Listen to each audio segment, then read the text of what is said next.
Industry 14 సంవత్సరాలు ముఖ్యమంత్రి అని చెప్పుకునే చంద్రబాబు నాయుడికి చిన్న మెదడో, పెద్ద మెదడో చిక్కిపోయినట్లు ఉంది.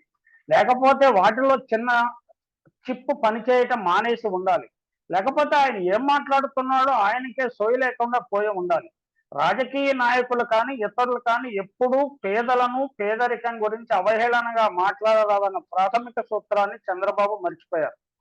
సింగనమలలో టిప్పర్ డ్రైవర్ వీరాంజనేయులకు వైసీపీ ఎమ్మెల్యే టికెట్ ఇవ్వటాన్ని ఆయన ఎద్దేవా చేశారు.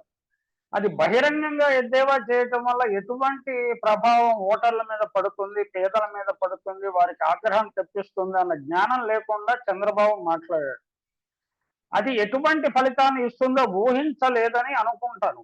వీరాంజనేయులకు నిజానికి ఎంఏ ఎకనామిక్స్, బిఈడి చదివిన వ్యక్తి. అంటే చంద్రబాబు కంటే 2 ఆకులు ఎక్కువ చదివాడు. ఆయన జీవితంలో ఏ మార్గంలోనూ చంద్రబాబు మార్గాలను అనుసరించి ఆయన సక్సెస్ కాకపోవచ్చు, కానీ ఆయన గౌరవప్రదమైన జీవితాన్ని గడుపుతానే ఉన్నారు. మంచి ఉద్యోగం రాకపోవడంతో టిప్పర్ డ్రైవర్ గా జీవితాన్ని కొనసాగిస్తూ కుటుంబాన్ని గౌరవప్రదంగా పోషించుకుంటున్నాడు. అటువంటి వ్యక్తి వైసీపీ కార్యకర్తగా చిత్తశుద్ధితో పనిచేస్తున్నాడు. అతనికి సేవలు గుర్తించి వైసీపీ పార్టీ టికెట్ అతనికి కేటాయించింది. దీనిపైనే చంద్రబాబు ఎకసత్యాలు ఆడాడు.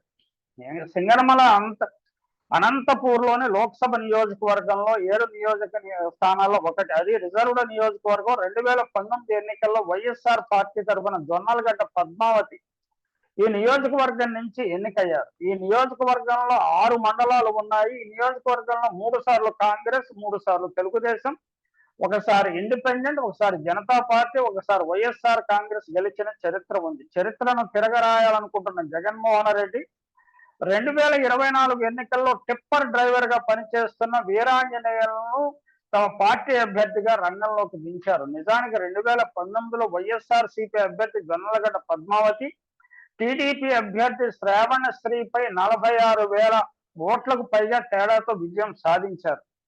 అంతకు ముందు ఎన్నికల్లో ఎప్పుడు ఇంత భారీ మెజారిటీ, మొత్తం అంటే నియోజకవర్గం ఏర్పడినప్పటి నుంచి ఎప్పుడు ఇంత భారీ మెజారిటీ రాలేదు. అయినప్పటికీ జొన్నలగడ్డ పద్మావతిని మార్చాలని జగన్మోహన్ రెడ్డి ఏ కారణం చేతనో నిర్ణయించారు.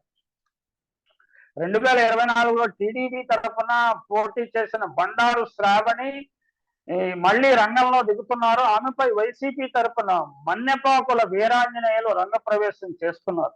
చంద్రబాబు మాటలను బట్టి ఈ వీరాంజనేయులు గతంలో ఎప్పుడైనా పద్మావతి గారి వద్ద టిప్పర్ డ్రైవర్ గా పనిచేశాడేమో మనకు కరెక్ట్ గా తెలియదు. ఆయన మాటల్లో ఉన్న ద్వంద్వార్థాన్ని బట్టి అది అర్థం చేసుకోవచ్చు. 2014 పార్లమెంట్ ఎన్నికల సమయంలో నరేంద్ర మోడీని ఛాయ్వాలా అని అవహేళన చేసిన కాంగ్రెస్ పార్టీ ప్రధాన కార్యదర్శి మణిశంకర్ అయ్యర్ ఎన్నికల ఫలితాలు చూసిన తరువాత నోరెళ్ల పెట్టాల్సి వచ్చింది,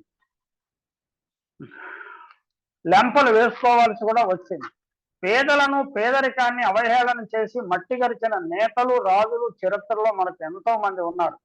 ఫ్రెంచి రాజు భార్య ఫ్రెంచి ప్రజల పేదరికాన్ని అవహేళన చేస్తూ బ్రెడ్ దొరకకపోతే కేక్ తినండి అని అభ్యాసం చేసిన విషయం తెలిసిందే.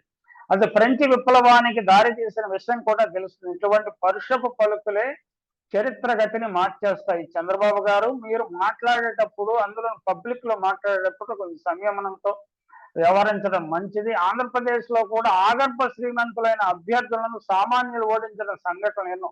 మా గోదావరి జిల్లాలో జమీందారీ కుటుంబాలకు చెందిన ముళ్లపూడి కుటుంబాలని సర్పంచ్, మున్సిపు హోదాల మనుషులు ఓడించారు. ఒక రిక్షావాలా కూడా బాపినుడు అని ఆయన్ని ఓడించిన చరిత్ర ఉన్నది. అంటే ప్రజలే ఎదురు డబ్బులు ఇచ్చి ఆ అభ్యర్థులను ఓడించారు. ₹2 నోట్ల ఆ రోజుల్లో దండలుగా వేసి ఈ పేద అభ్యర్థులను బలపరిచేవారు. పేదలలో కమ్యూనిస్టు భావజాలము, సోషలిస్ట్ భావజాలము బలంగా ఉన్న రోజుల్లో ఇది జరిగేది. ఎన్టీ రామారావు గారు వచ్చిన తర్వాత ఈ వైఖరి మారిపోయింది. కానీ ఇప్పుడు అనంతపురం జిల్లాలో జగన్మోహన్ రెడ్డి పేదలకు, పెద్దలకు క్లాస్ వార్ అనే కాన్సెప్ట్ తీసుకొచ్చారు. ఆ క్లాస్ వార్ లో ధనికులు ఎప్పుడు ఓడిపోతారన్న విషయం చంద్రబాబుకు తెలిసే ఉండాలి. చంద్రబాబు నోటిని అదుపు చేసుకుంటే ఆయనకు, ఆయన పార్టీకి కూడా మంచిది.